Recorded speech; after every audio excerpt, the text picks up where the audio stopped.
Well, there you see the series between these two teams, and just doesn't get much more even than that. 15 wins apiece with one tie last year. Southwestern with the big 15-8 victory over Spring Grove. And you know, we talked to Coach Don Seidenstricker on the field before the game tonight, and one of the comments was, how about next week in DeLone Catholic? And his reaction was, oh boy, it's going to be something. Yeah, it will be a good one. That's one of those games that always decides the City Cup up, and I believe DeLone is in the City Cup, and I believe this year that game will decide the City Cup. That is going to be a big one, and you can bet your bottom dollar that this Mustang Corral will be packed next week. Of course, as long as the weather is a little better than it is tonight. You know, we were talking about the district playoffs. I think a lot of people would like to see the matchup in AA of DeLone against District 3 defending champion Bermudian Springs. That could be a very good matchup for the people in this area. Well, certainly we want to wish all of the teams in the York Area League that do qualify for the playoffs the best of luck, and hopefully all of them can advance into the state playoffs and represent the York Area League well. We are just about ready for the kickoff here from the Mustang Corral. Spring Grove and Southwestern coming up on Friday Night Football.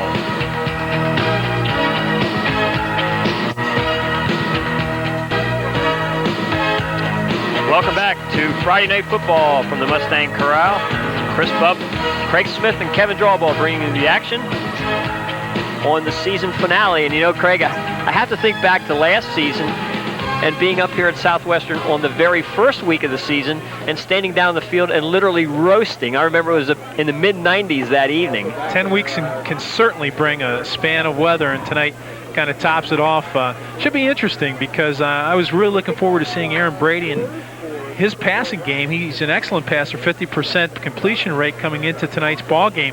This weather could hamper that a bit, and as the Mustangs, I think, as well as the Rockets, really rely primarily on a ground game. Brian Bainey is set to kick it off for Spring Grove. Southwestern will receive, and the Rockets will defend the north goal.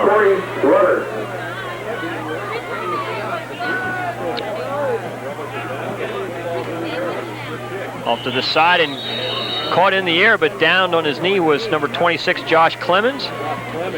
So Southwestern will take it. 1st and 10 at the 28. Aaron Brady's the quarterback for the Mustangs. Mike Bria, Jason Dell, and Aaron Sullivan in the backfield. Zach Tupper is the tight end, and Corey Rutter's the split end. Ernst, Krebs, Hart, Gail Moore, and Arthur Mahan, the guys up front. And you notice 3 juniors in that front line, and Coach Seidenstricker told us he's playing a lot of underclassmen this year. Jason Dell in motion. Brady looking for the quick out. Gets it out to Mike Librand, breaks one tackle, sidesteps another, still on his feet, and gets a nice gain on 1st down, just a quick out to Librand, and made a few Rocket defenders miss and made a nice gain. And note, Butcher, Hilbert, and Davies, the defensive line for Spring Grove. In the backfield, it's Jeff Potts, Hirsch, Whitford, Ray Dietrich, Josh Ross, Damian Hess, and Brian Bainey is the safety for Spring Grove. 2nd down, a long one. 2nd back through, has the Mustang 1st down.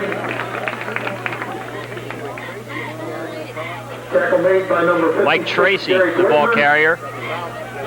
And he has a Southwestern 1st down as he crosses it just over the 40-yard line, so the first down for the Mustangs. 1st and 10 for the Mustangs. Some things never change, and that is Southwestern just shuttles backs in and out all the time. Really keeps us on our toes up here. Up the middle, Bria has a hole. Down the sideline, it's just a foot race now. Bria to the 20, the 10, and he's going to have a Southwestern touchdown. You talked about it, Craig. Over 6 yards per carry on the season, and he's gonna bolster that average with that run. Absolutely, and I think you made a good point right before the snap of the ball, and that is they shuttle a lot of backs in. So when you look at Mike Brady, you say, geez, number 3 in the division in rushing, and he's averaging 6.7 yards per carry, but he's carried 119 times.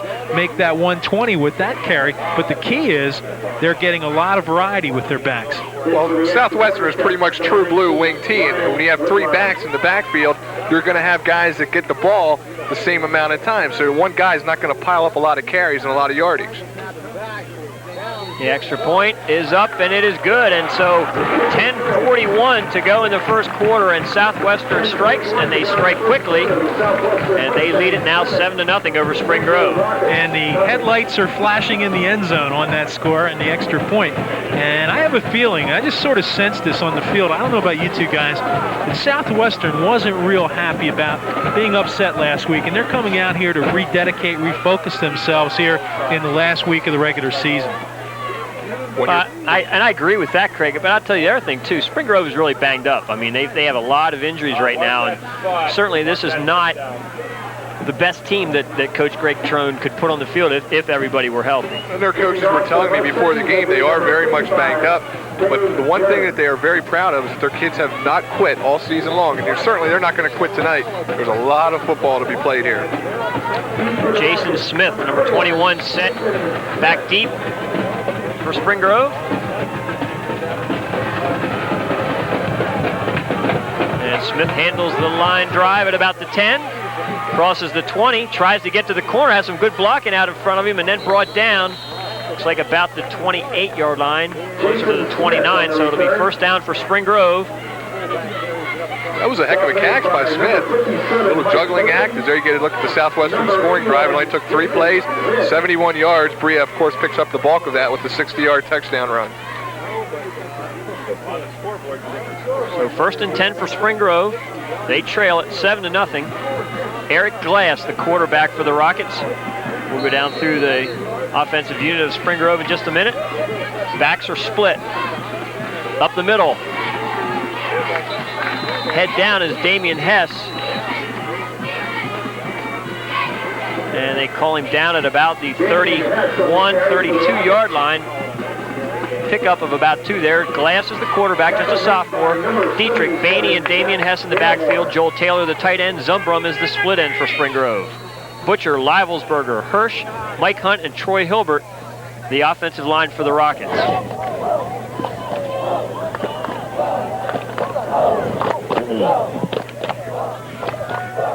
Pick up a 3 on first down, 2nd and 7. Second back is Hess. And Hess gets it out to the 35. Some good blocking at the point of attack for Spring Grove. Defensively for the Mustangs, Clemens, Topper, Ernst, and Dave Krebs up front. The secondary has linebackers Lockman and Hart, Jason Dell, Mike Lybrand, Craig Baumgartner, Mike Tracy the corners, and Aaron Brady is the safety. Good gain for Spring Grove on that last play, and John Hirsch threw one heck of a trap block on the corner. Remember, Hirsch is playing, if you look at it, he's number 54, he's the right guard, his right hand is all taped up, he's got ligament damage in his thumb. 3rd down and 5 for Spring Grove. Counter give. Bainey looking for some room. Picks his way, and I think he may have enough for a Spring Grove first down. Going to be very close. Good patience that time by Bainey. There you see his numbers. Didn't try to rush it into the hole, really kind of waited for the hole to develop and picked his spot. You made a very accurate call. He just picked his way. Once he got his guards out in front of him, let them do the blocking, and then he just squirmed ahead. I think he's got the first down from where they're marking it. But we're blocked out by about 80 Southwestern Mustangs on the sideline. Well, if Spring Grove is to have a chance tonight, I think they've got to count on their ground game to do it. You know, even though Southwestern statistically ranks number 1 defensively against the rush, last week they gave up 255 yards rushing to Red Lion. True, 80 of that was a Simi Strawsball run, and the week before that at Dallastown, they gave up 109 yards. So they've been tough, under 100 yards for 4 of the games this year. 5 of the games in the rush department is Southwestern, but Spring Grove's best hope, I think, is to keep possession of the football and try to score. And Eric Glass has been the starting quarterback for about the last 3 or 4 weeks, but he's sort of the lone ranger tonight because the backup, I was told, whoever that may be, has appendicitis or is not even here, I don't believe. Counter! Bainey in motion. Dietrich the carry to the corner. Boy, you can hear the pads crack on that one. Number 44, Ray Dietrich, the ball carrier, and gets to the outside for a couple. There you see his numbers on the year. Hasn't rushed the ball very often, only 39 times, but Craig Smith and Kevin, I certainly remember that guy throwing some nasty blocks in the Central game. You're right, he was a great blocker that night. I think he might have touched the ball 2 or 3 times, but he was like a lineman in the backfield that night. give Dietrich 2 yards on first down. Up the middle, he gets it again. Pushing the line back is Dietrich. Stood up and finally stopped by Dave Mouse, number 66. You know, the biggest thing tonight, Kevin, for Zach Topper in pursuit of that sack record might be that Spring Grove doesn't throw the ball. That's right. Well, I'll tell you, he'll get some chances next week with Joe Keffer back in the pocket. Many, many chances, I'm sure.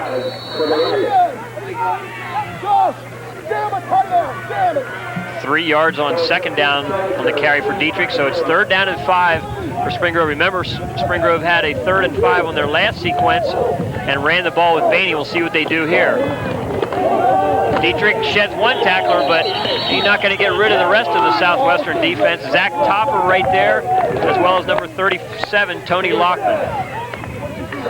Excuse me, that was Damian Hess, not Dietrich. But nevertheless, it's going to bring up 4th down, and the Rockets are going to be forced to punt.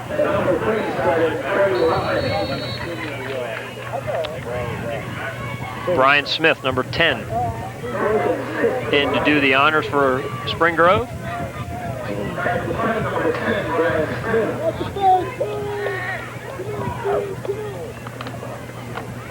Snap, looks like Southwestern setting up for the return. A low kick. Handled right away, and a good open field tackle. Number 40, Josh Ross, makes the tackle on Aaron Brady. That tackle is impressive because if one of the better open field runners in this county is Aaron Brady, he is just a solid football player all the way around, and Ross made a good short tackle in the open field.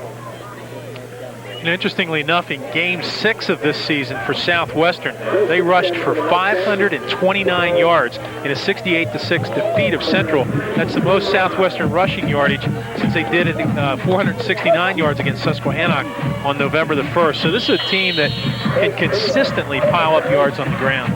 And with that guy, they certainly can. Number 21, Mike Bria, stays on his feet and gets about 4 yards on first down. There you see his numbers, and that 6.7 yard per rush average has to be, for a guy with over 100 carries, has to be one of the top averages in the league. This is the second week in a row we've seen an outstanding running back. Last week it was Gonzalez of York Catholic, and remember, Chris, he came into that game just shy of 800 yards and walked out of the game as a 1,000-yard rusher. Bria off to a good start tonight. Brady on the roll, getting pressured. Hirsch has him and finally brings him down. John Hirsch was the first guy there. Hey, I don't know. A bunch of his friends came in to help him out. Number 70 was Troy Hilbert, who was also there, and Jake Butcher as well. Give the sack to John Hirsch. And as you watch that play develop, you have to credit the Spring Grove secondary because they're the ones that had great coverage. There you see the rushing leaders in Division I, and take note to the number of carries Bria has compared to the two guys in front of him. When you ask about his rushing average, there's Ryan Wall from New Oxford, 6.7 yards a carry. Simi down at red line, 6.2. Bacon, his running mate at red line, at 8 yards a carry. Brady has it, looks across the middle, has Topper on the run. Across midfield into Spring Grove territory at the 49. Good throw by Brady. And I'll tell you what, right on the money, Zach Topper didn't have to break stride at all, Craig. I was really anxious to see this kid throw. As you know, he's the #1 rated passer in Division I as a junior. He comes in with a 50% completion rate. And in addition to that, he's thrown for 8 touchdown passes, 733 yards. But the thing that was impressive in the pregame, strong arm on the out pattern, just kind of throws a rope. So Southwestern very solid.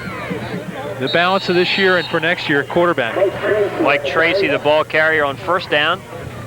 Spring Grove with that really tough rush defense, as Tracy gets just 1 yard, but it looks like the flag is going to hurt the Rockets as the preliminary signal is face mask against Spring Grove.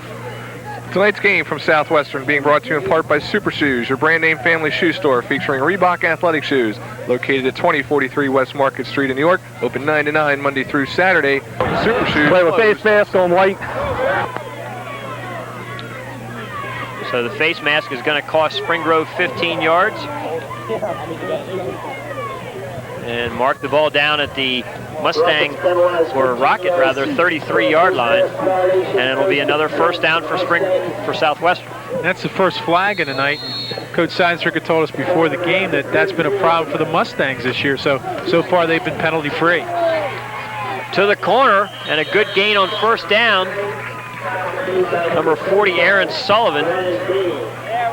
There you see Sullivan's numbers, and look at that, almost 7 yards per carry for him. And he's going to do nothing to hurt that average with that carry as he goes down to the 19, a pickup of 14 yards and another Southwestern first down. Being a fan of the wing T and coaching the wing T offense, what Southwestern's doing is very simple. They're just going unbalanced to one side of the field, and I don't think Spring Grove is really yet to make an adjustment, and that's why Sullivan that time had the corner, and they're really spreading Spring Grove out, and that's why they're having success rushing the ball. And maybe that's why Spring Grove has just called a timeout as well to try and discuss some of the changes that they need to make, as Southwestern has just moved the football right down the field once again. And really, if you'd have thought there was one area that Spring Grove could really kind of stand tall, it would be their defense, especially against the rush, and Southwestern has really moved the football with ease thus far. Well, again, I allude to the fact that in our pregame talk with Coach Don Seidenstricker, he looked with conviction and looked at the other end of the field and said, this is a good defensive football team, pointing at Spring Grove, and there you go, number 3 against the rush, giving up at 131.9 yards per game. And look at the two teams that are ahead of them, Southwestern and Red Line, and where are they in the standings? 1 and 2, or well, tie for 1 at this point. So Spring Grove's rush defense is going to have to carry them tonight.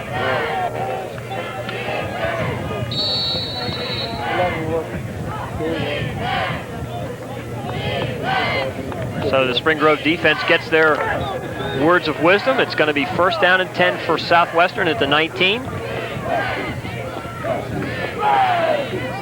Tracy and Sullivan in the backfield. Brady keeps his rolling. Has somebody in the corner of the end zone, but the pass is overthrown and incomplete. Damian Hess on the coverage. Mike Librand, the intended receiver for Southwestern.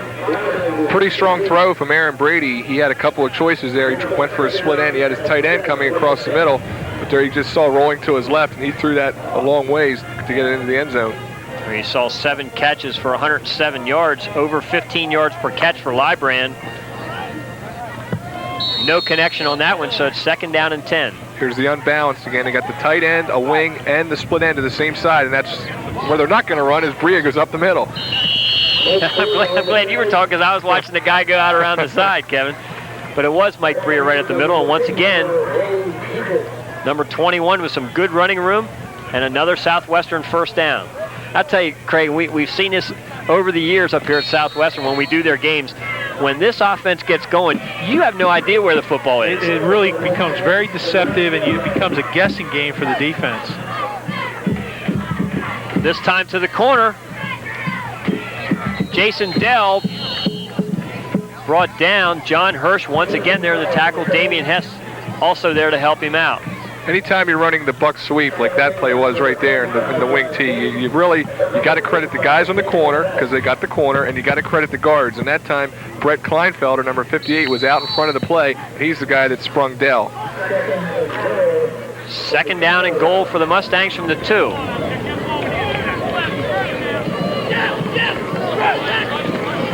Bria up the middle. And not quite into the end zone. Falls just short, so it's going to be third down for Southwestern.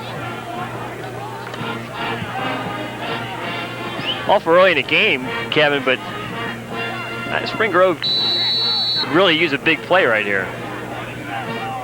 The game has been played at this end of the field so far in the first quarter, and that's what Spring Grove cannot afford. You see the ball, nose of the football, just about to the goal line. It's third down. Tracy, boy, nothing doing. I'll tell you what, a great stop there by Jake Butcher brought down Tracy right at the line of scrimmage. That really is a good play, and Butcher's the guy we talked about in the pregame, and Southwestern really loading up to one side. They had 4 of their backs to one side, or backs or receivers, and Butcher just shot right through the gap and made the play. That was a very inspirational play on his part with the injuries to Spring Grove, and now it becomes an even bigger play as Southwestern chooses to try to ram it in on fourth down. 4th and goal. Brady keeps, ducks in, and has a Southwestern touchdown.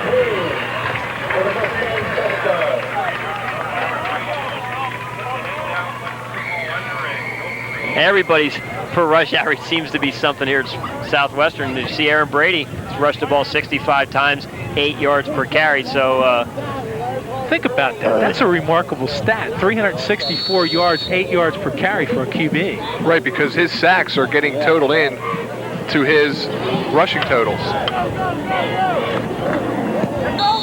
Good snap. And a good kick. So quickly, with just 2:23 to go here in the first quarter, Southwestern stretches its lead over Spring Grove to 14-0. We'll be right back.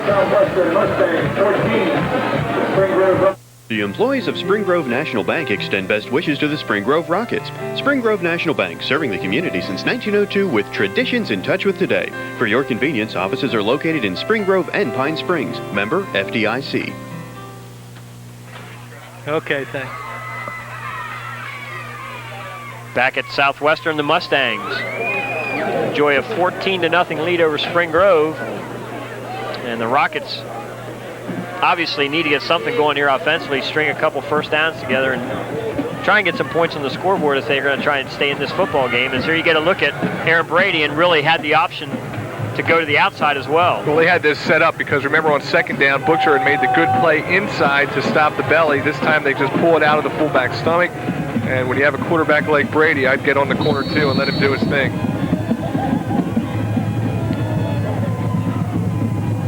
Southwestern set to kick it off again. High kick, ball fumbled, but Spring Grove falls on it at the 23-yard line. So the Rockets will take over. 1st and 10, trailing now 14-0. This is where it gets tough for a sophomore quarterback like an Eric Glass, because he's really got to try and rally the troops around. Spring Grove has to show the patience here to stay with the running game. You see the Southwestern scoring drive, 11 plays, 68 yards, 4:44 off the clock, and Aaron Brady with the 1-yard run and the point after to make it 14-0. Hess trying to get to the corner, has the corner, crosses the 30, puts his head down and crosses over to the 35 and has a Spring Grove first down. But it's easier at this point, Kevin, I think, as a coach, to tend to get away from your game plan and try to start throwing the football more. And to Spring Grove's credit, they go right back to the rush. Well, you're right. You see that 14-0 deficit up there on the scoreboard, and you want to get points back quickly. But again, you got some veteran coaches over there in the Spring Grove side, and they're not going to get away from things that they wanted to accomplish coming into the game. Beatty rotates out to the slot. Hess has it again, trying to get to the corner. This time brought down Zach Topper, and Tony Lockman bring him down for Southwestern. Well, if you're a Southwestern fan, let me bring you some good news, bad news here. And I'll start with the bad news. Your band should not be playing the Tomahawk Chop. That's the bad news. The good news is in the 2nd quarter, Dallastown leads Red Line 6-0. It's definitely good news for Southwestern fans. Talk about a backyard rivalry. It doesn't get any better than that down on Route 74. I've never quite figured out where one town ends and the other begins. I think I have to agree with you. Glass's pass is complete to Damian Hess. Out to the 44-yard line, a pickup of about 7 yards. So it'll be 3rd down and about 1 for Spring Grove. Very positive play here for Spring Grove, Craig. Glass puts it on a rope to Hess.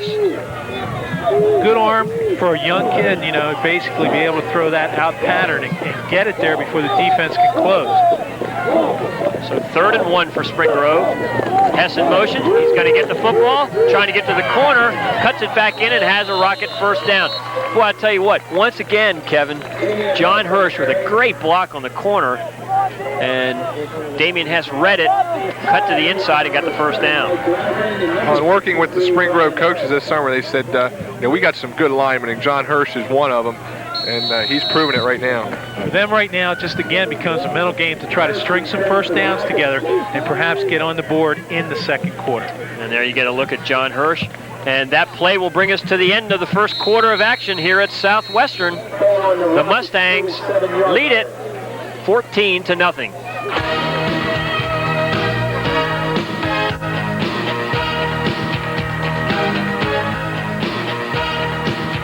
Start of the second quarter, Spring Grove has it with a 1st and 10. Brian Bainey trying to go outside to the left. Shut down, bringing down Bainey for the Mustangs, number 77, Zach Galemore. Well, the first quarter stats, Chris, pretty dominant for the Mustangs. 126 total yards, 5 first downs to 38 total yards, and 3 first downs for Spring Grove. And to show you the pattern of the game, the early storyline, 24 total plays in the first quarter, 4 passes. No gain on first down for Spring Grove, so Glass looking to throw, being pressured, and there's one of the sacks for Zach Topper, maybe a half of a sack there, as he and number 63, Brian Hart, combined to bring down the sophomore quarterback, Eric Glass. Right, I don't know how they scored in high school, the statisticians, but if you go a half a sack as they do in the NFL, that would take him within 1/2 of a sack of tying the record. But nonetheless, forget about the records, throw them out. What Coach Seidenstricker wants to see is good defense, and here it is. Look at that, the defense just closes. How do you think? Topper got there first? He was there first. Give him the sack. So that one ties the record. The next one. Don't tell that to number 63, because he was there too. Glass has Dietrich out in the flat, but a nice open field tackle by Mike Librand is going to bring Dietrich down well short of the first down. So they'll be in 4th down situation, forced to punt again. Spring Grove has been pretty tough in that second quarter as they played their opponents even, but you see really the tough quarters for Spring Grove have been the 1st and 3rd quarters. But there was one game this year we saw them come out in the 3rd quarter and turn the game around, and that was at home against Central. Rockets in punt formation once again. Low kick. And Southwestern's going to just let it bounce dead at about the 34-yard line. So the Mustangs will take it over, 1st and 10 from there. Happy birthday, Vicky Bankert from WSPC Cable 4. Yeah, we... And what a way to spend your birthday, out in the rain, in a raincoat. Covered by wave, Vicky. Vicky, Happy wave. birthday, Vicky. Happy birthday, Vicky. Give us a wave. Is that a birthday smile or what, huh? Look at that lens.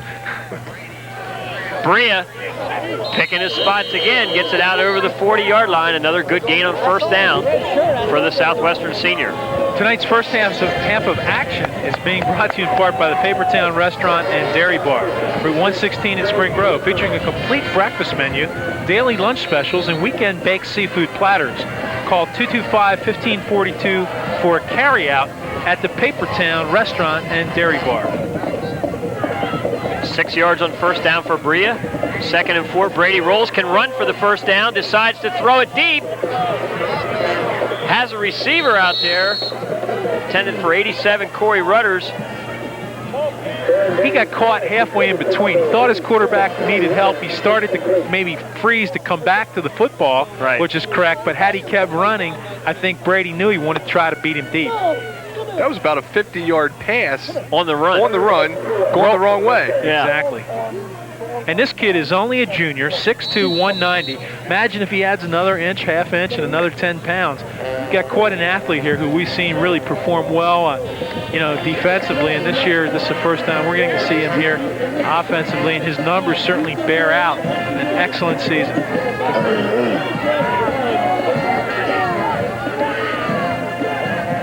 3rd down and 4. Brady rolling once again. This time, hits his receiver, 31, Jason Dell. Now that was a great pass. That showed, we saw the power in the arm on the last throw. That one showed the touch that Aaron Brady had. Boy, he just shot-putted that in, just laid it right over the top of the defense. I really didn't believe he could complete that pass. I didn't either, because I don't see how Ray Dietrich missed it, because it would look like it was coming right into his hands, and all of a sudden it's over his head and the reception is made. So Southwestern on the move again into Spring Grove territory with another 1st down. Right side, Aaron Sullivan breaking tackles and gets it down near the 45. Now let's take a look at this again and watch the touch to get it over Dietrich and into the hands of Jason Dell. Well, you know, the one thing about Brady, Kevin, he pressures the defense so much to make him think he's going to run. So he does freeze that linebacker just a little bit, but boy, you're right. At ground level, you can see that just goes over the outstretched hands of Ray Dietrich. He is almost the perfect wing T quarterback because, like you said, he puts so much pressure on the defense. Here goes Dell on the right side across the 40, 35, still on his feet. Inside the 20 and down near the 15-yard line. If it's not Bria, if it's not Tracy, who else am I missing? Aaron Sullivan, it's Jason Dell. I tell you, they just keep running at you in waves, and I think this is a point to be made.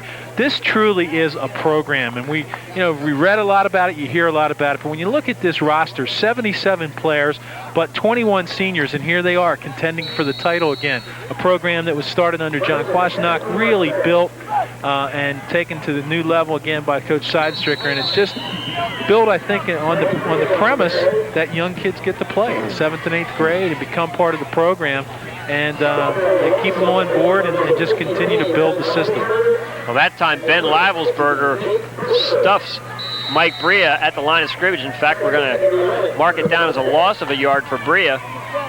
So a big play by Livelsberger. It's going to be 2nd down and 11 for the Mustangs. The ball at the Rocket 16-yard line. Bria once again sidesteps one tackler, but finally brought down. Hirsch getting up from the bottom of the pile, along with a couple other Spring Grove defenders. Chad Davies, 66, was in on the play as well. So 3rd and 9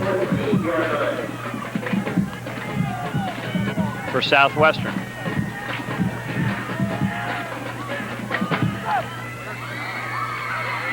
Brady rolling, looking, has somebody in the end zone.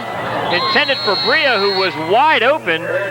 Ball just overthrown, and well, I tell you what, I think the Spring Grove secondary got sucked up in the belief that maybe Brady was going to run the football that time. Well, this is a great call. This is called a waggle switch. Now, when you run the waggle, your fullback goes out in the flat, your tight end comes across the middle.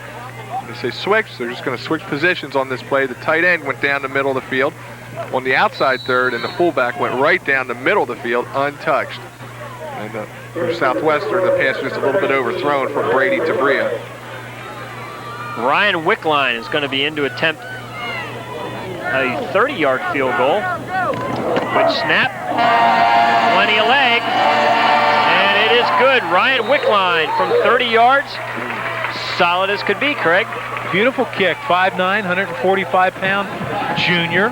So it's just a matter of reloading the gun here at the Mustang Corral as this is essentially a young team jumps out to a 17-0 lead while knowing via the public address announcement that in the second quarter, Redline is losing to Dallastown 6-0. And I'll tell you, that's a point that was made over and over down on the field when we talked to Coach Don Seidenstricker, Craig, was the fact that, hey, we're playing a lot of young kids, playing a lot of underclassmen. And so he's got to be really, really proud of this group, and I'm sure he's got to be looking forward to next year. Hey, he's looking forward to the second half and next week. But you're right, when you got this kind of sophomore and junior support, as he really building a program and continuing a program, I should say.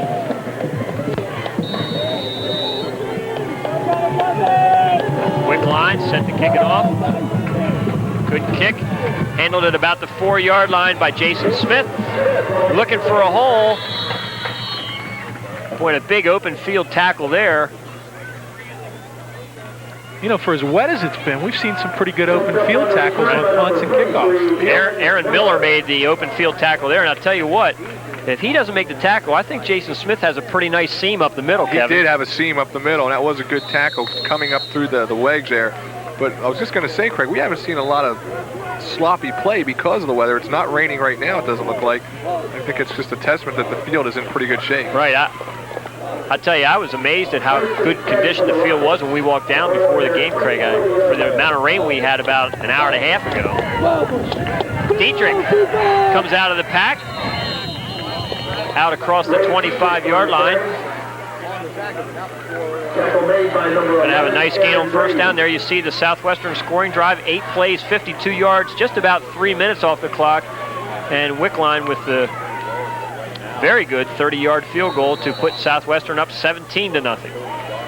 You talk about the condition of the field. It wasn't too many years ago we came up here for an early game at the tail end of a very bad drought, and the field was almost like a dust bowl. So it's really holding up well here in this weather. Second back through, and Southwestern all over it. And it's going to be a loss of a couple yards. Damian Hess, the ball carrier, and Southwestern sort of smelling it right now. They're up 17-0 here midway through the second quarter, and if you know they're hearing those scores. I mean, it's definitely filtering through the Southwestern sideline, I'm sure. Right, and this is a tough situation for Spring Grove, particularly not to dwell on this as banged up as they are. I think they're playing an admirable first half here. I really do. Well, offensively, their starting positions have been at their own 29, their own 23, and this time at their own 24. Glass getting pressured again and finally brought down. Quite a few Southwestern Mustangs there. You see Lybrand getting up off the pile. You see Ryan Brown, number 33, Zach Topper, who seems to always be in there. 79 is Dave Krebs. So it's going to be 4th and long for Spring Grove once again.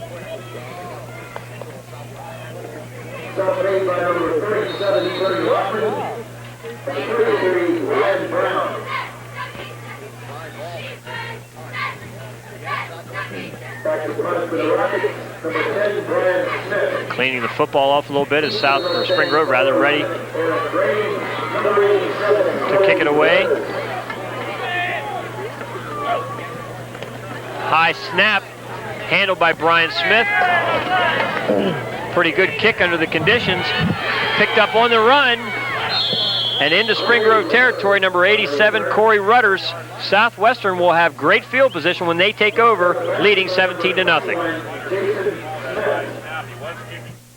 Downtown York's newest and best restaurant is The Pit, located at 29 East King Street and open 7 a.m. till 3 p.m. Monday through Friday for breakfast and lunch. Try The Pit's daily specials, homemade soups, boardwalk fries, and special Pit sauce. Free downtown delivery and catering available. 1st and 10 for Southwestern at the Mustang, or the Rocket 34. Here goes Dell, breaks the tackle, still on his feet, fumbles the football. I think Spring Grove had the first opportunity at it, whether or not they got it. And the Rockets did get it.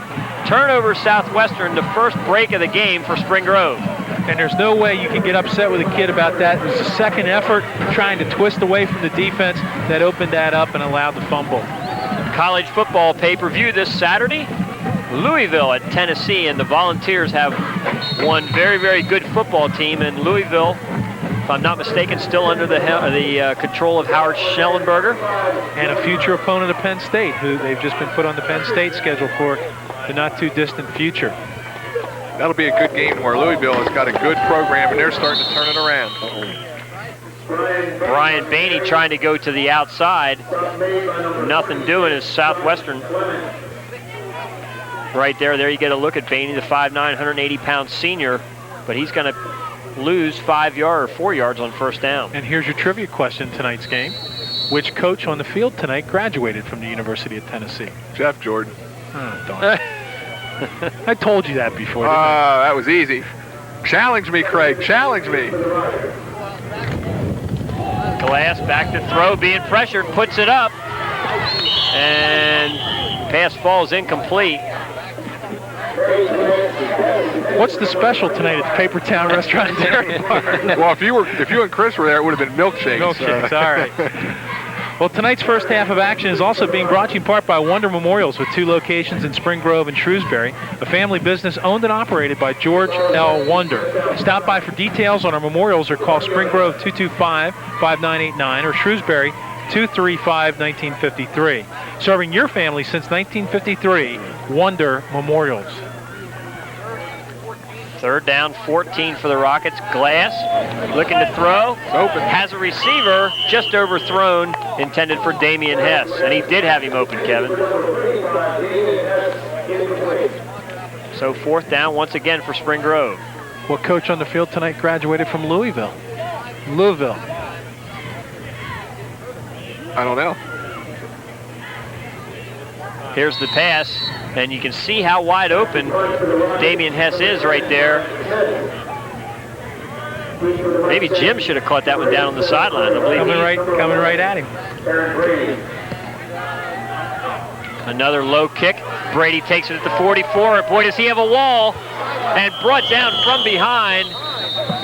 Well, I tell you what, a saving tackle there by 40, Josh Ross. Aaron Brady had it all set up there for him. Boy, that was another in a line of good open field tackles, many of which have seen long gainers or possible touchdowns tonight. Time's up. I don't know. It was a trick question. I figured. That's the only way you can challenge me.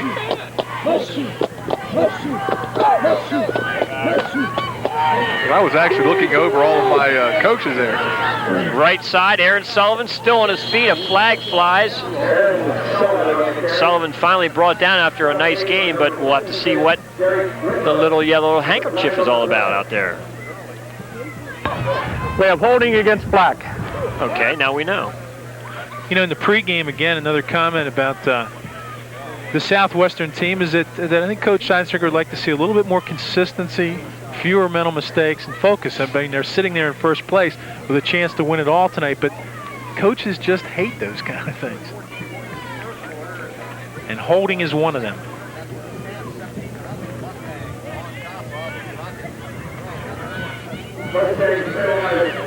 Coach Scheinstricker, you see him right there in the bottom left of your corner calling for a timeout. He is not a happy camper right now, and I think just what you were talking about, Craig Smith. Let's have a refresher course here. I think he's going to just talk this over and talk about, would you say, Kevin, situation scenario football, that, hey, if this happens next week or we're in the playoffs next year, this kind of stuff's going to continue to hurt us, guys. Yeah, I think that's a good point, Craig. You know, we had an interesting conversation with Coach down the field before the game. He said, you know, really, he said, last week we shot ourselves in the foot a couple times, and you know, you don't want to be doing that consistently, or like you said, it's going to come back and haunt you. I tell you, we've seen him coach so many times. We've seen him just pace the sidelines. His intensity is just absolutely incredible. And you can tell that translates over to his team. Second happy birthday. No kidding. And look, not only is she the birthday girl in November, she's appearing in December on WSPC on the Santa phone. Well, I'll tell you, Beth, she's going to make a great elf, isn't she? Happy birthday, Beth. Happy birthday, Beth. Man, 2 birthday girls tonight. Yeah, anyhow. Not enough room on the cake for all the candles tonight. So many of our crew members here celebrating birthdays. Well, the Mustangs celebrate a 17-0 lead here with 3:22 to go in the first half. After the holding penalty, it's going to be first down and long. The option pitch. Bria still loose. And I think Spring Grove has it once again. And that's a play you don't see Southwestern run very often. Maybe I sound like I'm making an excuse there, but maybe the cause for the fumble. And I don't really think that was caused by the wetness. They really didn't catch the ball before trying to take off. Brady coming straight down the line, trying to read the defensive end here. Makes the pitch a little wide there. It really wasn't that good of a pitch. It was a little bit too far out in front. And Bria couldn't make the recovery. Spring Grove did, and now they take over. But again, look where they're starting from. Their own 30-yard line.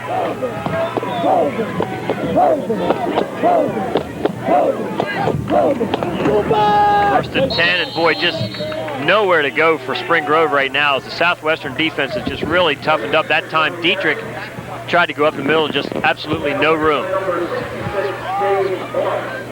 Second down and 10 for the Rockets. Southwestern's defense just getting tougher and tougher here as we go deep into the second quarter. And the inspiration is there now, as if you heard a cheer go up in the background just moments ago by the Southwestern fans down in Redline, Dallastown has taken a 12-0 lead in the first half. Glass looking, trying to find somebody. Picked off. 63 is Brian Hart. And Hart takes it down deep into Spring Grove territory to about the 15. And I hope I'm crediting the right player. I think I am. I think it was number 37, Tony Lockman for the Mustangs. What a great transition from defense to offense. As the ball was intercepted, he immediately became a blocker and knocked the first potential tackler off. And you better believe that guy's loving it. Number 63, Brian Hart, 5'11", 210-pound junior. We keep saying junior. And every other coach in Division I starts to shudder. As here goes Dell, gets it down to the 5.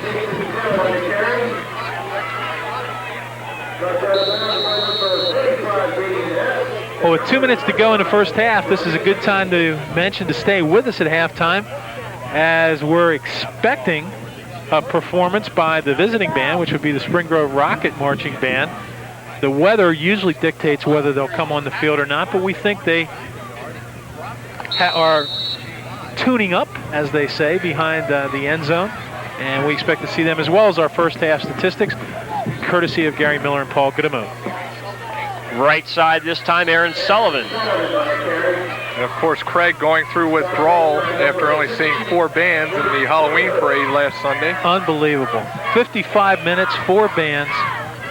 You were really down, weren't you? I was depressed. It was a very, very difficult week for me.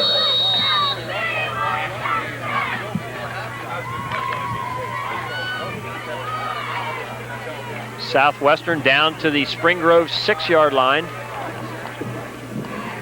Brady gives to Dell, tries the inside, then tries to bounce out to the outside and is brought down. Hirsch is right there, as well as Brian Bainey. Boy, the last 2 times that Southwestern has gotten close to that end zone, knocking on the door, Spring Grove is stiffened, and here's a nice defensive play. Nothing at the corner. Here comes Hirsch, jumping over guys, making the tackle.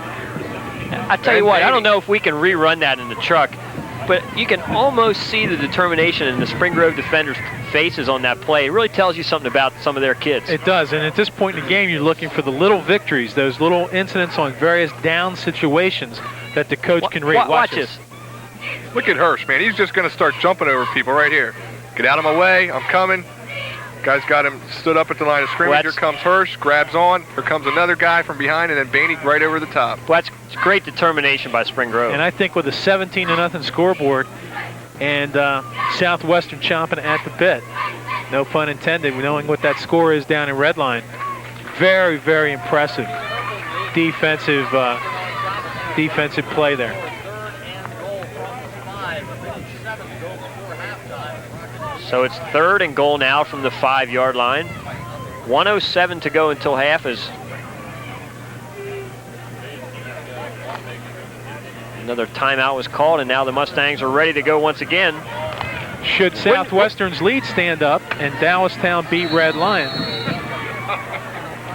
As Kevin is taking up another sport up here in the booth and fly swatting.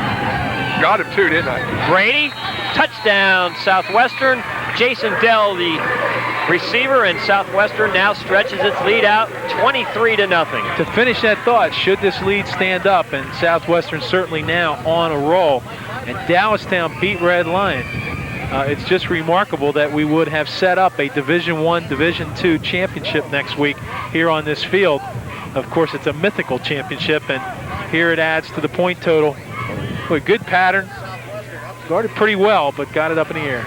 Don't tell people from Hanover it's a mythical championship, Craig Smith. I'll tell you that.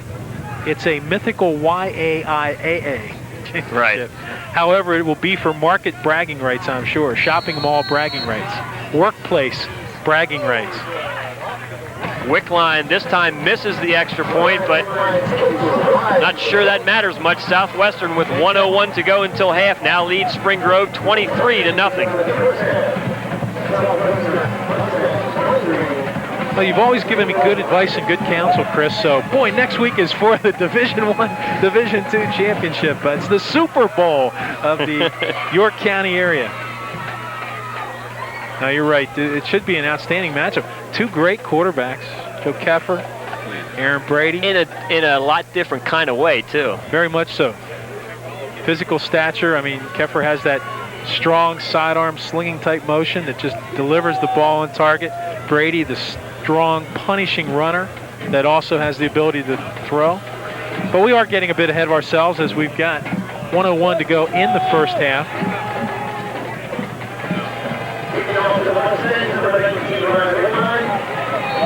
Wickline set to kick it off for Southwestern once again.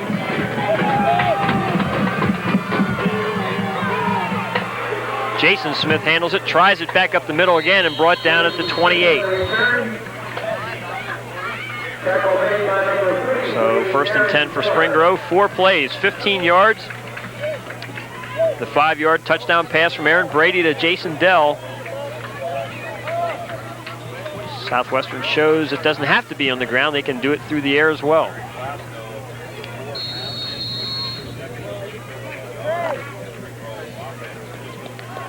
And we'll see if Spring Grove puts it up here as Eric Glass in there. The back's in the I formation. Second back is Hess, has a big hole and gets it out to about the 39-yard line. Looks like it's going to be enough for a Spring Grove first down. Brian Bainey, the carrier. Sorry about that. Good run by Bainey and a first down for the Rockets.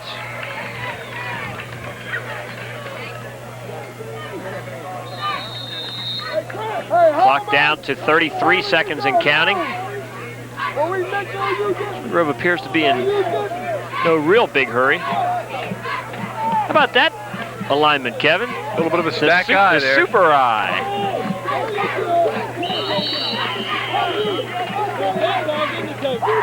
Southwestern defense, just tough as can be. Dave Krebs brings down the ball carrier, and looks like Southwestern's going to let the clock run out here in the first half of action. That'll do it. 1 half of football from the Mustang Corral. Southwestern may be on their way to a Division I championship. They lead Spring Grove 23-0 at the half. 3, Spring Grove nothing at halftime here on Friday Night Football, WSPC Cable 4.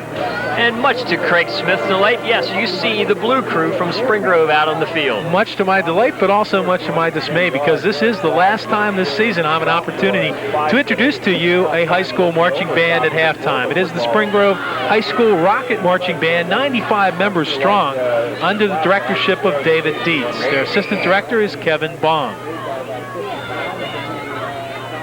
Band instructors include many people, including David Luckenball, Richard Widener, Sonny Kohler, Grant Moore, P.C. Boylan, Susan Loon, Mike Braun, Steve Hoke, Chris Hynum, and Scott Harper.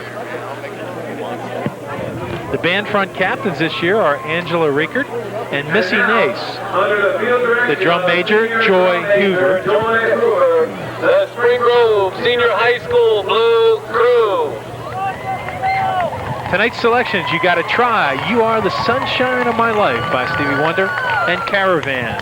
The 1993 Blue Crew halftime presentation. Let's go now to the field for the halftime show.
That's what she has to do.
with Southwestern up 23-0 at halftime and a chance to perhaps outright win the Division I championship tonight. We leave the Spring Grove Marching Band, and we'll be back with first half statistics right after this.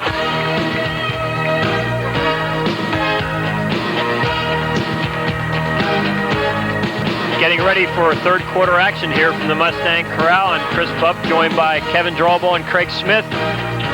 We talked a moment ago about the halftime stats, and individually things look just as ugly from the Spring Grove side. Southwestern, listen to the numbers. Mike Bria, 8 carries for 89 yards and a touchdown, a little over 11 yards per carry. Jason Dell, 5 carries for 58 yards, over 11 yards per carry, including 2 pass receptions. One was the 5-yard touchdown pass from Aaron Brady. Brady, 4 of 7 passing, including that touchdown pass to Jason Dell. So Southwestern has really spread it around offensively. Spring Grove on the other side, boy, the Mustangs have just really diffused the Rocket offense so far tonight. Damian Hess, maybe the most productive Spring Grove offensive player, 7 carries for 21 yards and 1 pass reception.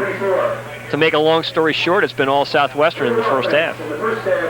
And again, I think Craig makes a good point that Spring Grove really at this point in the 10th week of the season is just outmanned, and Southwestern taking advantage of every opportunity that they get, and that's why they have the 23-0 lead.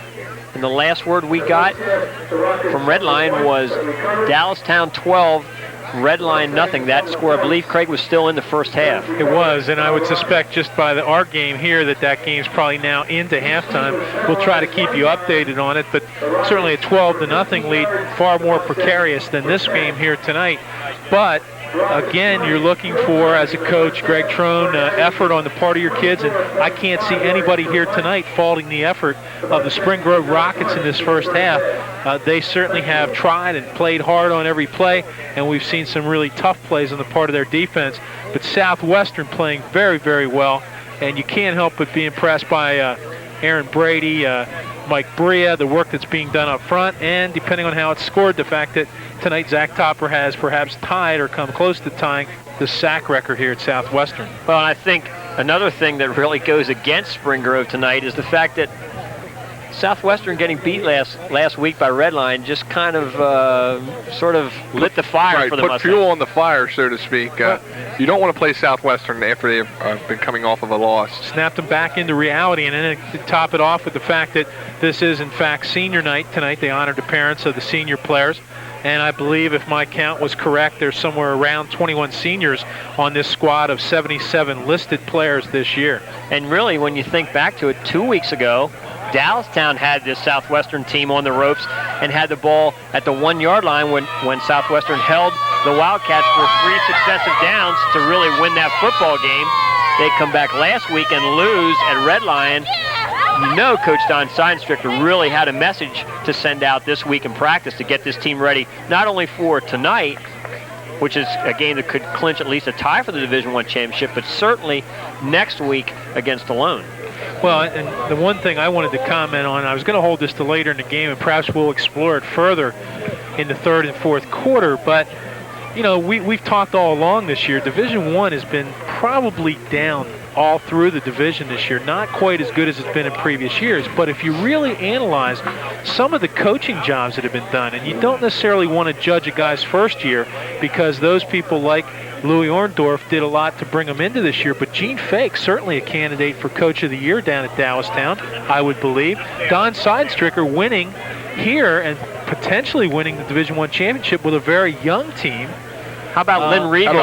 Exactly so those three guys there are really, you know, neck and neck, I would think, among the voters for Division I Coach of the Year. And how about the job Sean Maxwell has done at Dover too? I mean, a team that really, to be very honest, nobody thought was going to be that good this year, but they've been very, very respectable. And I think some of that, his vote consideration may hinge a little bit on tomorrow's game. Not that he cares or worries about that, but they play York High tomorrow, and that'll be a tough game for them. But nonetheless, some pretty good coaching jobs being done throughout the county, and perhaps we'll expand on our thoughts on Division II. And Kevin, we may have to leave you out of that one so that you don't.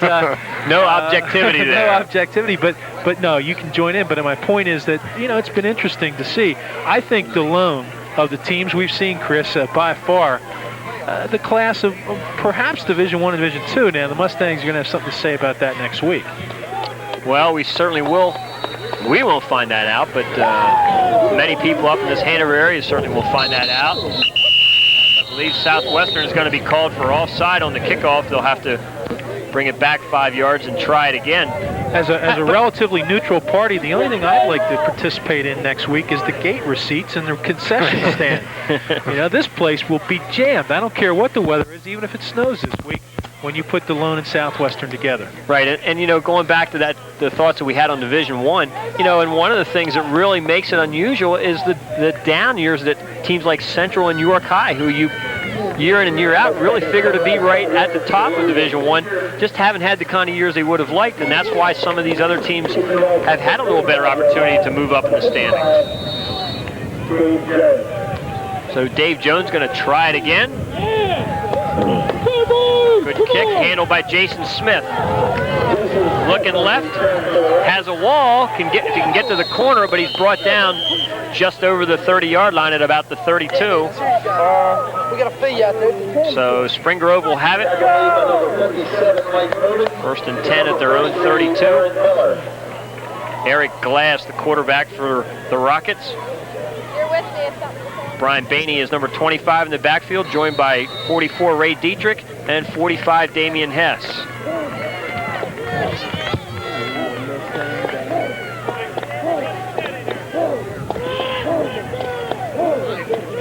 Backs in the eye, Bainey in motion. Quick out, Glass, intended for Wayne Zumbrum. Defending for Southwestern there, number 31, Jason Dell, and the ball falls incomplete. And it's probably good if that pass was behind Zumbrum because Dell had good position. It would have been, if he would have led Zumbrum in there, I think Dell might have been going the other way with it. So second down and 10. And you can start to see some of the guys that may be the new players in the game, especially for Spring Grove, the guys that have the nice white jerseys. Glass hit as he throws it, and this time Dell has it. He needs one block. Dietrich can't get him, and Dell is going to have a Southwestern touchdown.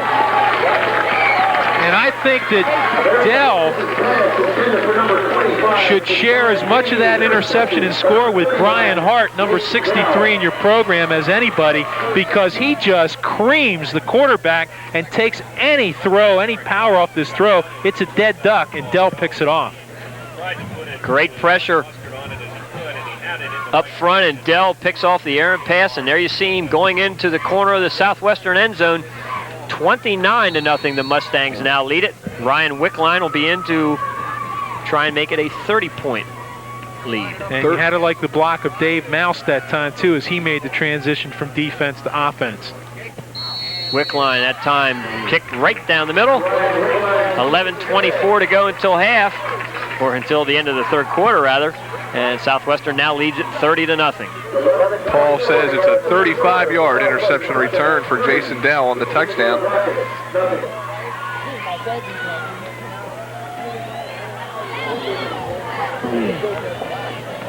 So the Mustangs doing their part to try and sew up this Division I championship, and thus far, as we mentioned a little earlier, being helped out by the Doylestown Wildcats as they, last report, lead Red Lion 12-0. And in tonight's game, it's really interesting because Southwestern's defense really creating a lot of their offense now in the latter stages of the first half and early part of the second half. Monster back, Jason Dell. That's been a popular position up here at Southwestern, and a position that some really good athletes have strapped on the uniform for them. And the guy I'm thinking of, somebody's going to have to help me with the first name, Seidenstricker, who is now playing at Shippensburg University. Doug Seidenstricker, who is starting at Shippensburg. And one of their leading tacklers. One of their leading tacklers. I remember he played the monster back position on defense for the Mustangs. Kick, handled at the 10 by Jason Smith. Looking up the middle this time. Oh, and a big hit that time. Jason Dell. Dell comes right back after the touchdown and makes the big hit on special teams. Well, tonight's game being brought to you in part by the Papertown Restaurant and Dairy Bar, Route 116 in Spring Grove, featuring a complete breakfast menu, daily lunch specials, and weekend baked seafood platters. Call 225-1542 for carryout. Papertown Restaurant and Dairy Bar, the favorite milkshake stop of Chris Bupp and Craig Smith. Craig, I'm a little bit disappointed tonight. We rode up here together, and well, we didn't stop at the Papertown, so maybe we'll have to stop on the way back. Is that Route 116 or Route 116? Depends what part of your county you're from. Okay, we'll leave it at that. Dietrich, the carry on first down for Spring Grove, gets about 3 yards off the left side, so it's going to be 2nd and 7. I'm thinking about the post-game meal here already. You know, Kevin's saying, hey, Papertown, a little bit of the shakes and everything. So, got a lot of football to play here yet, though. 10:35 to go in the third quarter. Thank you, Keith Jackson. 2nd and 7. Hess trying to get to the outside. Great play by Jason Dell again. This is like the Jason Dell highlight reel here in the third quarter. Open field tackle of Damian Hess, and I'll tell you, we've seen Damian Hess a couple times. He's not the easiest guy to bring down at any time, really, but especially one-on-one in the open field, and Dell makes a great tackle. People don't realize how difficult that is to hit, in essence, a moving target and make sure that you're wrapping them and making sure that you're getting them to a point where you can bring them down. And we have seen some very, very good open field tackles from the line of scrimmage and on special teams tonight. Quick pitch, left side, Bainey. And good tackle from behind, coming from the opposite side of the field. Couldn't quite catch the number there, but once again, Southwestern's defense really quick up front. I think that's one of the things that I noticed the most about the Southwestern D. And it's year in and year out. I mean, Southwestern is always one of the quickest teams in the area. I don't know what Donnie gives them up here. I don't know if he's giving them quick pills or what, but these guys are fast. They're quick off the football, and that wins a lot of times. Spring Grove in punt formation. A high kick. Hits at the 47. Bria handles it at the 48 and is brought down right at midfield. 9:01 to go in the third quarter. Southwestern 30, Spring Grove nothing. Downtown York's newest and best restaurant is The Pit, located at 29 East King Street and open 7 a.m. till 3 p.m. Monday through Friday for breakfast and lunch. Try The Pit's daily specials, homemade soups, boardwalk fries, and special Pit sauce. Free downtown delivery and catering available.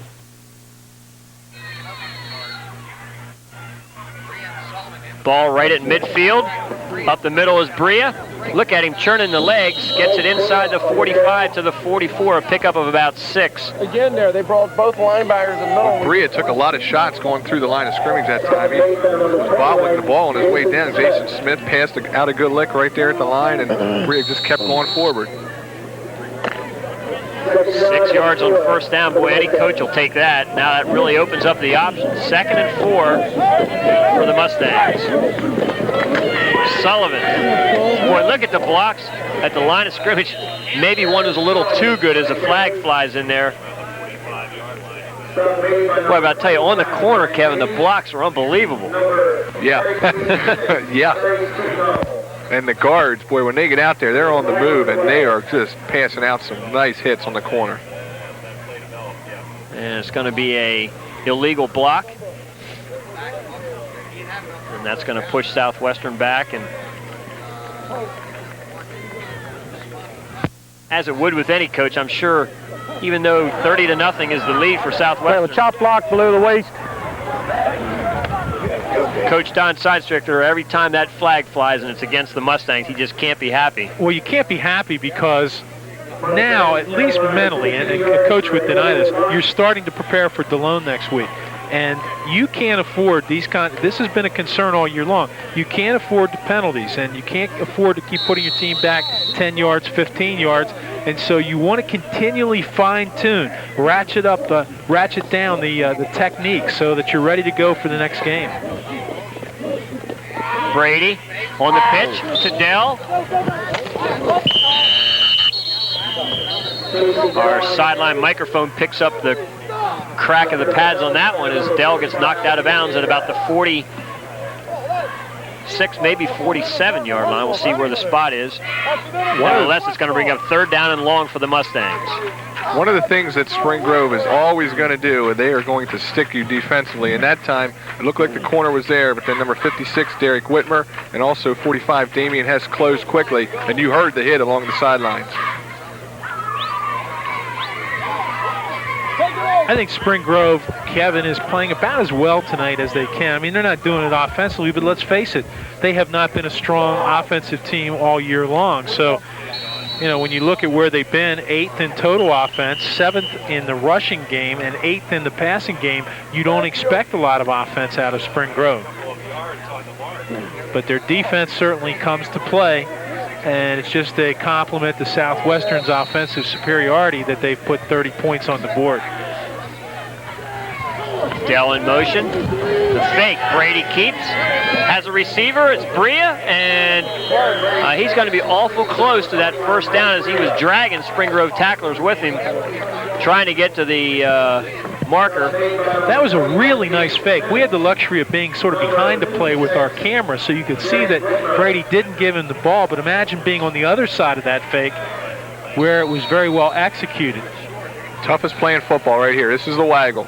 2 fakes, you got 2 guards out in front, you got 3 receivers to choose from. He chooses the short one, which is the fullback Bria, and he's just short of the first down. 4th and less than a yard. Brady's going to keep it, has the first down. Across the 30, still on his feet. Breaks the tackle, and he's going to go into the Southwestern end zone for a Mustang touchdown. That gives you an indication of what the young man Aaron Brady can do. Remarkable. It's like having 4 backs in the backfield, Kevin. You know that as a coach and offensive strategist that, boy, a kid like Aaron Brady puts so much pressure on you. You know he can pass the ball. He can deliver on target, but then when he comes around that corner at 6'2", 190, man, he's a big running back. 4th and inches. You think it might be coming up the middle with Bria. No way. They're just going to pull it out of his belly. They're going to go out on the corner with Brady, and he breaks it for the touchdown. Not unlike what they did on the touchdown that Brady scored in the first half. Wing T being so deceptive, allowing you to build upon previous plays in the deception game. And sometimes that's the hardest things to sell your kids. You know, well, we're getting stopped. Well, yeah, they might be taking one thing away, but they can't take it all away. And here's a good example of it. Oh, right there. He punishes. He delivers the hit, not the defense. And once he does that, he establishes confidence on this run. And then his feet do the rest. And he gets a nice block downfield. But essentially, Brady made that run himself. You know, there's been a couple times in this game where Spring Grove have made some nice plays in short yardage situations on defense. Well, this time, again, like I said, you might think that Bria or the fullback is going to get it coming up the middle. No way. But you got so much pressure with Brady at quarterback that I'd put him on the corner too. Brady with the touchdown run, Wickline with the extra point. 37-0 Southwestern in front.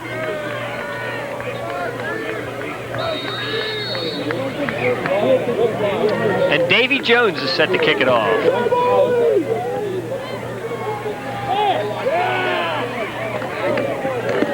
Jim Kunkel takes it for Spring Grove, trying to find the seam, gets it out to about the 25. And now Chris and Kevin, this is the time to see if the truck's paying attention. And now we switch live to Red Lion, where Chris Berman picks up the action on 4th and 2. Good we try. seem to have missed our uplink there to the satellite. Good try. 4 plays, 50 yards. Brady, 41-yard run. If you bring it up on the screen, we'll announce it from the truck. Just like to say that I'm glad I was in that planning meeting early in the season. Well, let's just say 2 of the 3 broadcasters tonight were, and they lobbied very heavily to be here tonight because we believed in this game and still do. However,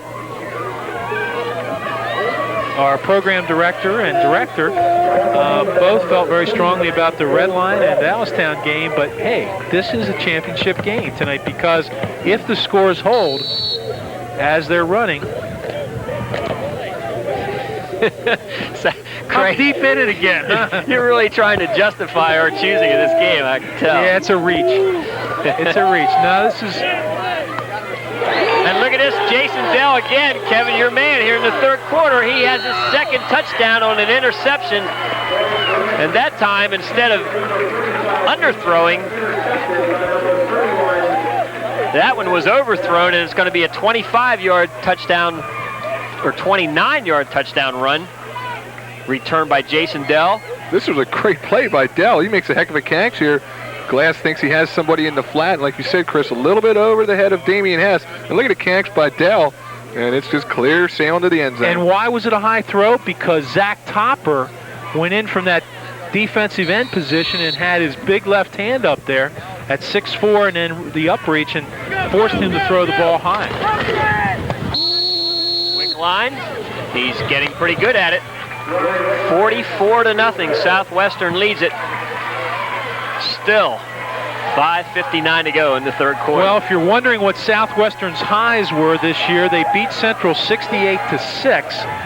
They scored 42 points against New Oxford and Redland. They rushed for 529 yards against Central. And their passing yards high.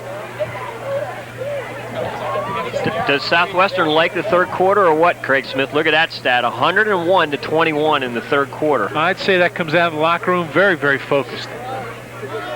Sort of throw that fourth quarter out there because there have been some games where I'm sure that the starters or the first or second teams haven't been playing in that fourth quarter. Chad Klein, number 71, I think he's about the third or fourth guy that is taking over the kickoff duties for the Mustangs, will do the honors. But you see what this does. This type of game perpetuates the program because you get so many kids live game varsity action late in the season. The wall is built on the left side. 31, Kervin Hirsch, Jr., who's a sophomore. Takes the kickoff and is brought down at about the 24-yard line. First and 10 for Spring Grove at the 24. And we're starting to see some nice white jerseys in there on the Spring Grove side. Try and get some of the names of some of those guys. You said to keep the truck on their toes. They're going to keep you on your toes now, Chris. A lot of new players starting to come into the game. First one I saw was 62, Michael Hunt, in the offensive line. Once again, just nothing doing. 33 is Ryan Brown, brings down Damian Hess, or at least that's who we think it is. Hard to make out his jersey anymore. Well, they can bring some new shirts in, but there's 44 players listed on the Spring Grove roster in tonight's program, 77 for the Mustangs. It doesn't look like 44 on the Spring Grove sideline now. No, and if you look down at the one end of the Spring Grove bench, there's quite a few in street clothes.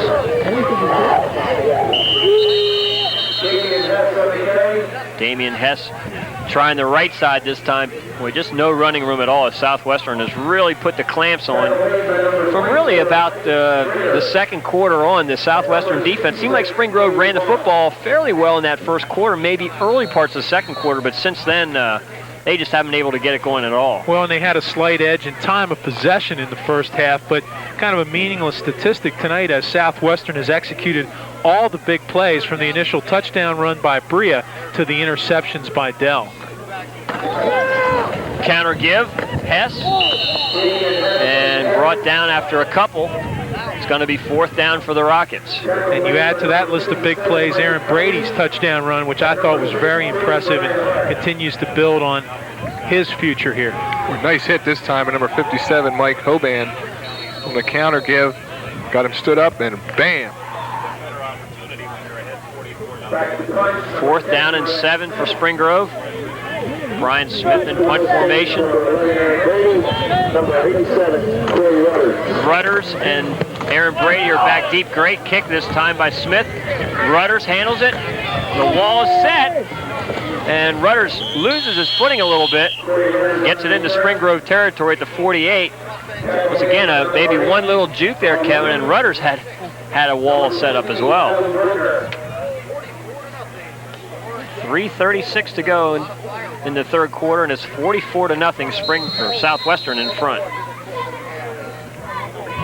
And Aaron Brady returns to the huddle, so it's still the first team offense here, pretty much for Southwestern. It looks like it's all the first team offense.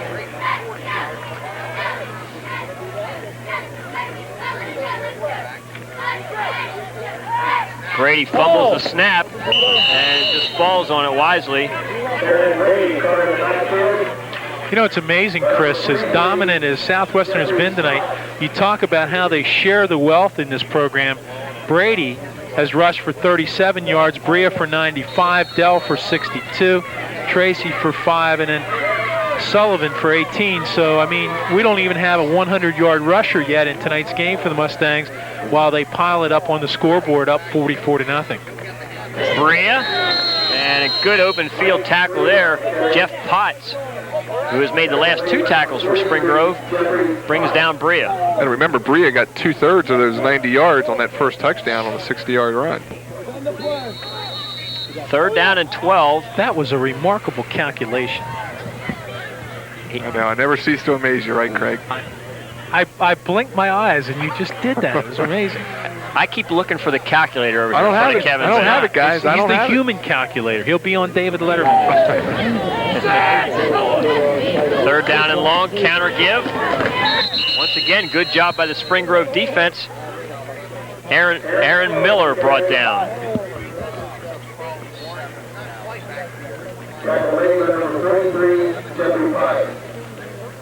Fourth down for Southwestern. You may have heard in the background the athletic director and former head coach here, John Kwasniak, passed along the most recent score they have from Redline. It is 12-7. Dallastown leading Redline. Hey, when you got Semi in the ball game, he can break one at any moment in that game. So Redline's right there. Snap. Smash him! Bainey takes it and brought down immediately right at the 15-yard line. Good coverage that time by Southwestern. So Spring Grove, and they're kind of getting used to it. Not very good field position to start their drive. Well, tonight's third quarter of action being brought to you in part by Wonder Memorials with 2 locations in Spring Grove and Shrewsbury. A family business owned and operated by George L. Wonder. Stop by for details on our memorials or call Spring Grove 225-5989 or Shrewsbury 235-1953. Wonder Memorials, serving your family since 1953. Let's credit number 57, Mike Hoban, for another good open field tackle tonight. Spring Grove staying on the ground now with Ray Dietrich. Dietrich pounds it out to about the 18. Pickup of 3 on first down, so second down and 7. Clock under a minute here in the third quarter.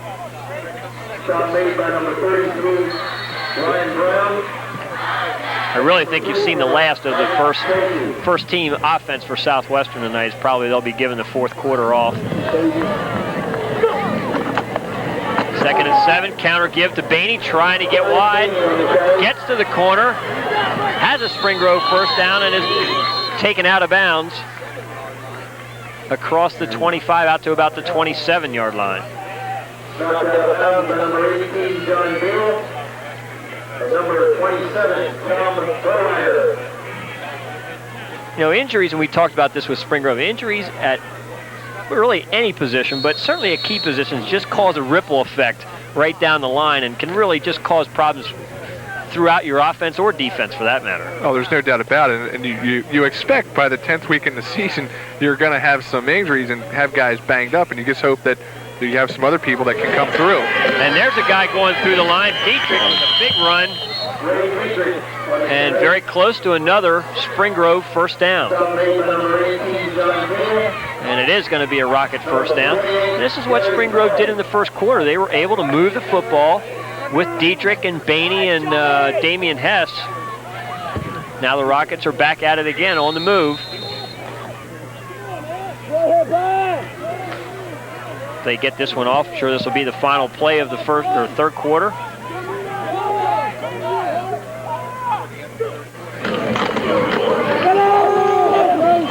Bainey squirms out of one tackle and is brought down, and that will bring a close to the third quarter here from the Mustang Corral. Not much doubt, Southwestern leads it.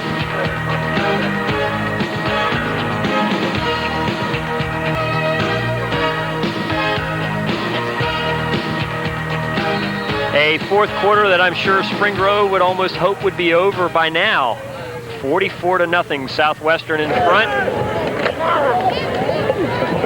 Good cutback run that time. Brian Bainey, the ball carrier once again. You know, I've talked about field position all night. Paul handed me a note right before the third quarter ended. The average starting position for Spring Grove in 11 possessions is their own 26-yard line. Compare that to Southwestern. In their 8 possessions, their average starting point is the Spring Grove 47. Quite a difference. 3rd and 8 for Spring Grove. Glass fumbles it and brought down from behind.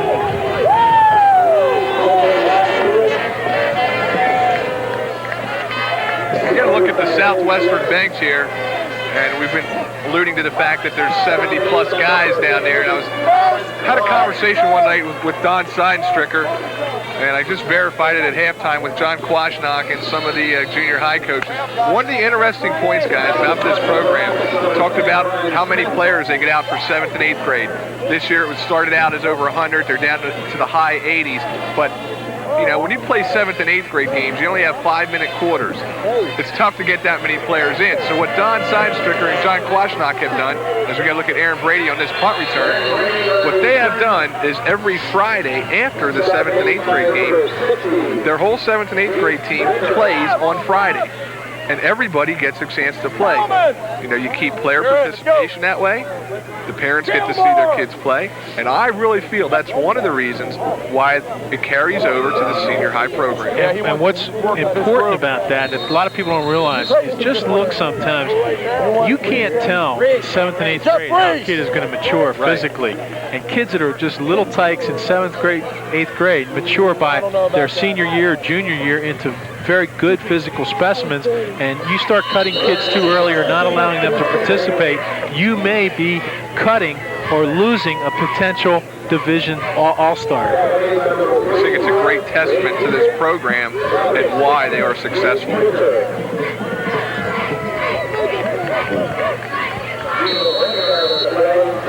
First down carry gets the Mustangs 1 yard, so it's going to be 2nd down and 9. Brady still in there as the quarterback. Mike Tracy banging ahead and has what appears to be another Southwestern first down. I'll throw a comment in here tonight. As our season ends here on WSPC Cable 4, the NBA season begins tonight. Oh, you guys have always got to bring up basketball. And now that it's Jordanless Craig Smith, who do you like? Gonna put you on the spot. The Supersonics. You like the Supersonics with newly acquired Detlef Shrimp. I can understand that pick. Kevin, enough basketball for you? Kevin, your choice? I'll join in here. A lot of good young teams, but I think the Knicks are due. Well, motion against Black, replay first down. And how appropriate. Today in the mail, I received my copy of Pat Riley's book, The Winner Within. I wonder if that was timed to arrive with the opening of the NBA season. I'm sure it was, without a doubt. And reminds us, Craig, that in a month or so, we'll be on the air with high school basketball. Right after the holidays, and another fine season from the Hardwoods. Right after Santa Phone. And of course, you know Beth will be participating in that, handling some of those phone calls for S-Claus or Santa C. I can't wait to see that.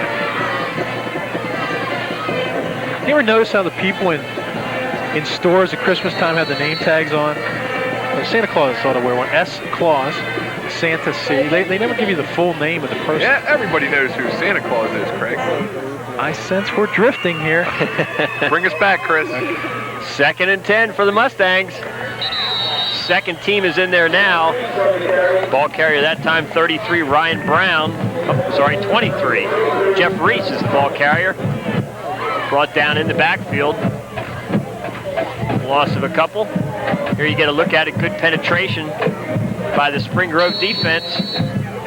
And once again, it's Jeff Potts. The numbers change, but the plays remain the same. And like I said, Southwestern does not do a lot of fancy stuff with their wing T. It's very straight up, sweep, guard trap, belly. And here's a look at the counter. The counter give, some running room. And because you run that as part of a system, as part of a program, there is no better teacher in athletics or academics than repetition. And there you see Mike Keeper, the new quarterback in there for Southwestern. And he is seen trotting off the field as the Mustangs are going to have a 4th down and 6, and the punt team comes in. 4th and 6 for the Mustangs. At the punt, number 23, Jeff Reese. Well, I think it's going to be a long year in the NBA for local fans with the Sixers and the Bullets having young teams rebuilding. What do you think, Kevin? Chris is having NBA flashbacks here.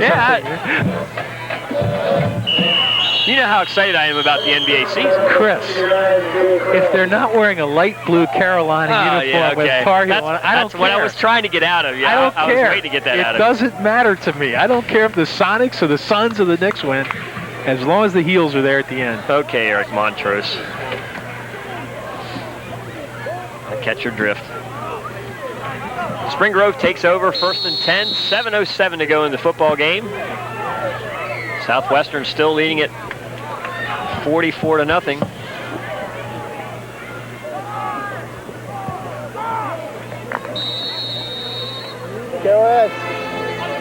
KOS. Spring Grove uses a timeout because there are not enough white jerseys out there in the field. What time is it?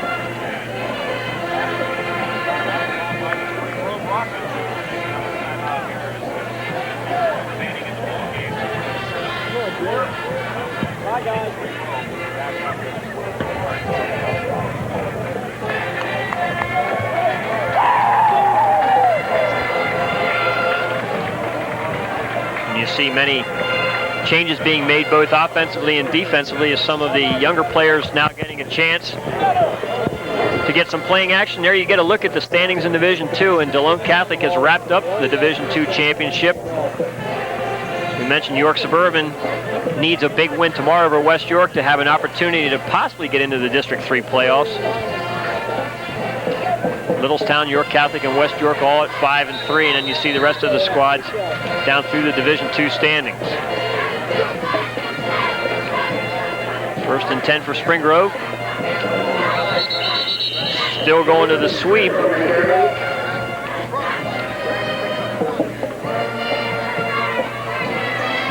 I believe it was Jason Smith, the ball carrier, as he gets up slowly.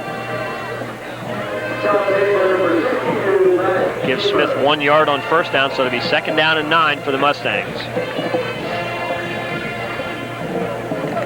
Well, really, since the start of the game, Craig, the weather has held off pretty well. We haven't really had much rain at all. And a couple of minutes before the game, it looked like it was maybe really an ugly evening, but hasn't turned out too bad. Well, especially the couple minutes within which we did our pregame, it really seemed to open up for quite a while. Josh Ross, the carrier, that time for Spring Grove, but once again, Southwestern just doing such a good job, Kevin, of stringing out, and Spring Grove continues to try to go wide, and Southwestern equally as strong at stringing the play out. They're right there, and again, I think it comes down to quickness. This team is so quick. 3rd down and 12. Glass. Off tackle left, and boy, you heard a couple big hits on that play. It's going to be 4th down for Spring Grove. And the way you approach this as a coaching staff and as a head coach, this game was put away several points ago, and you knew that Southwestern was going to win. So as the coach that's up by 44, your charge to these young players on the field is, I don't really care if you score any more points. Your goal is to not allow them to score.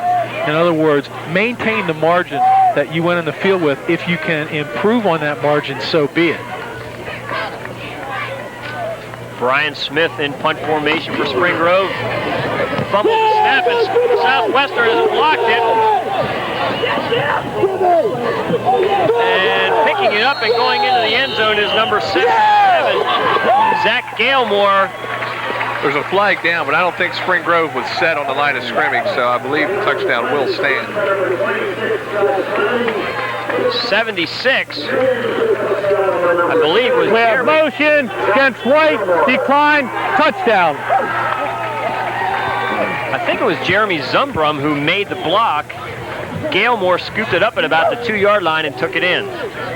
Sorry, it was 26, Josh Clemens, who made the block.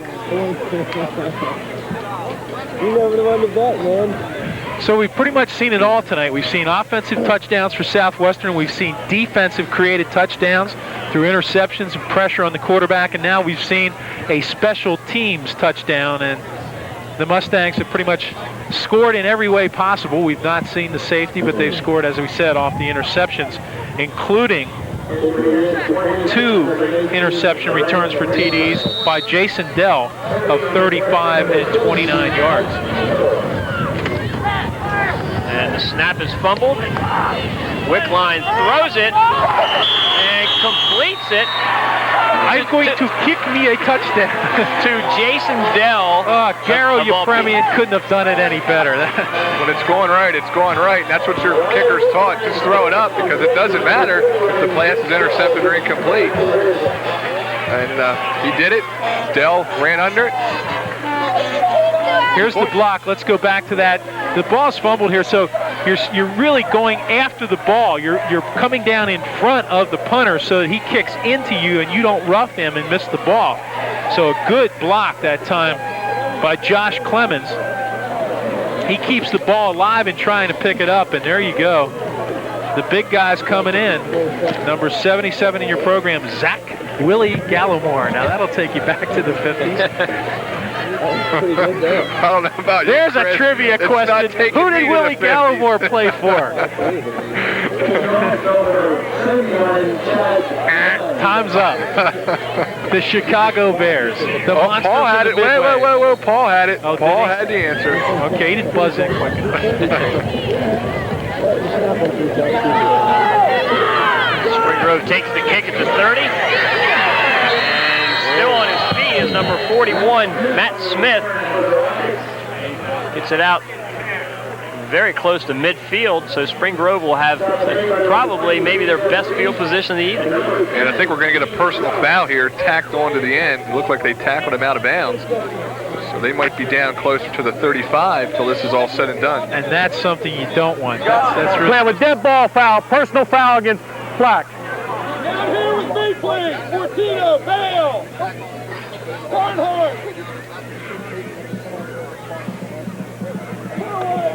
So Greg Trone has kind of a little bit of hope here to perhaps put some points on the board towards the end of the game. But pretty much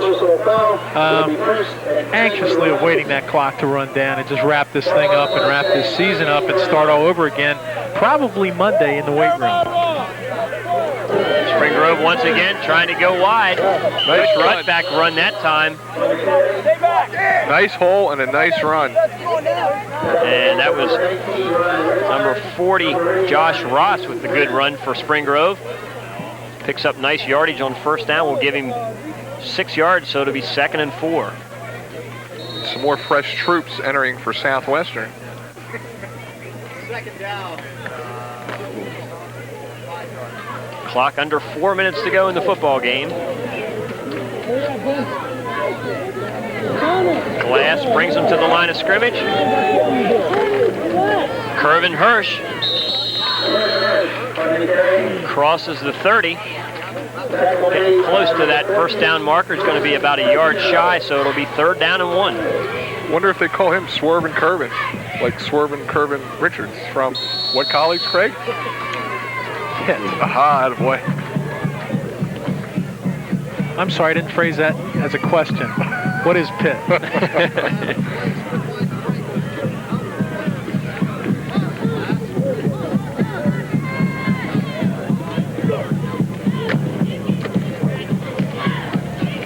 It's again a good hard run this time. Right at the middle is 41, Matt Smith, and he has another Spring Grove first down.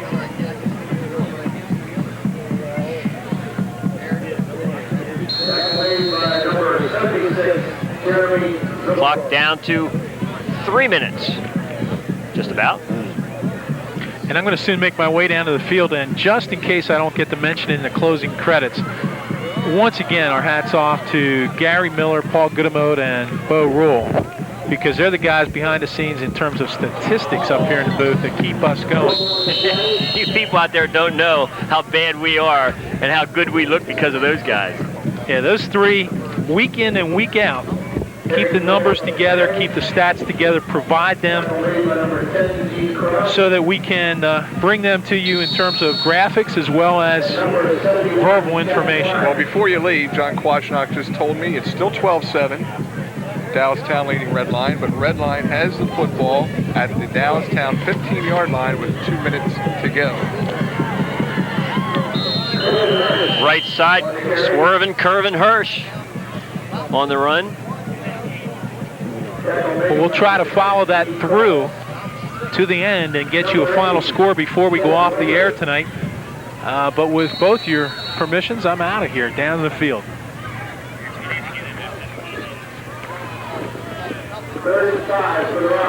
Third down and 5 for Spring Grove.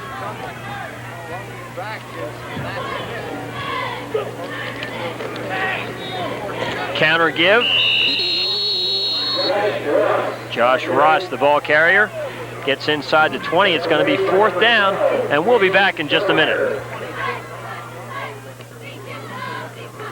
The folks at Menchie Music apologize for the current reconstruction inconvenience and want our loyal customers to know we'll be remaining in the New York marketplace to serve your musical needs as we have for the past 20 years. Menchie Music is here for you. 4th down and 3, Spring Grove going for it. Good cut that time by Ross, and he has a Spring Grove first down. Play designed to go wide, and Ross saw the cutback and got the Rocket first down. And as we come back, we have been informed that Redline has scored with a minute to play. So if our information is right and the information that everybody's receiving in the Southwestern press box, it's 13-12, Redline in the lead. And it looks like we are headed for a co-championship in Division 1. Spring Grove has it 1st and 10 just outside the 10-yard line of Southwestern.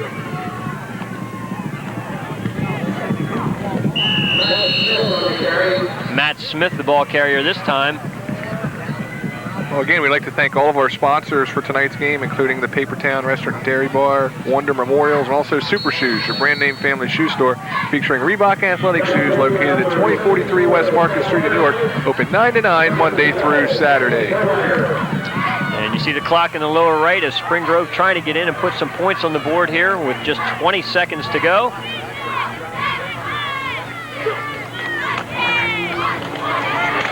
To the corner, he has a seam, but closed quickly.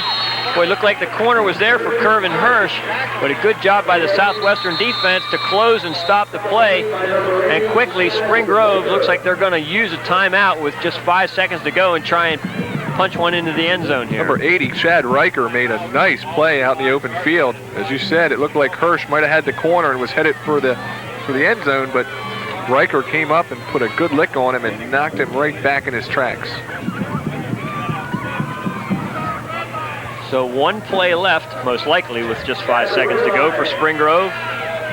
See if they can get it into the end zone and get some points on the board tonight. And a big groan from the Southwestern stands as they have just announced the Redline Dallastown score, 14-12, the Lions.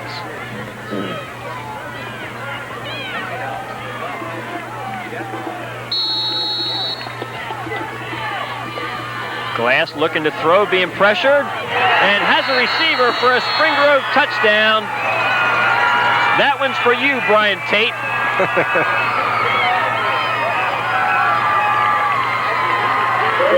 That's a nice way to have your last play of the season, a touchdown. Absolutely. Glass gets the touchdown pass. Looks like Spring Grove's going to line it up and go for 2. Remember what I had said earlier about the Spring Grove coaches. They said our kids just haven't quit, and certainly down 52-0, they score with 1 second left in the game. That's indicative of their team, that's for sure. You see flags fly all over the place, and we'll have to see what the story is. All this excitement with just 1 second to go in the football game. And of course, the point play is an untimed down, so we will have a kickoff.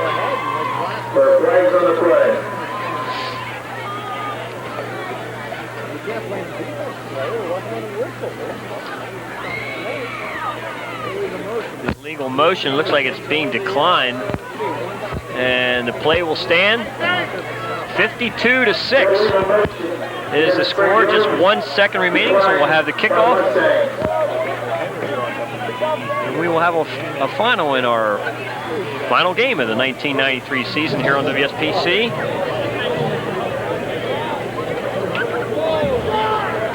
So it appears as though co-champions in Division I with Southwestern and Red Lion, and the lone champion in Division II, DeLone Catholic. I think there's some excitement in Red Line tonight. Oh, man. That town is jumping, and you read an article this morning in the paper about how really the student body and the whole community has rallied around that Red Line football team. And boy, Kevin, I know you can remember this. You think back to the 70s, and Red Lion was, every year was big time football. Oh, that was a powerhouse. Another giant step. Another giant step. Thank you.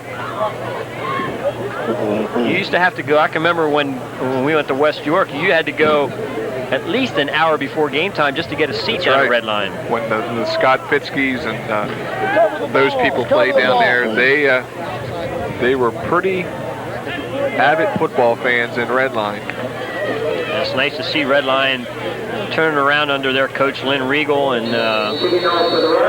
really get their program back on track. And ball is handled, and that'll do it tonight here from the Mustang Corral. The Southwestern Mustangs defeat Spring Grove 52-6, and it appears they will share the Division I crown. We will be back with post-game festivities right after this.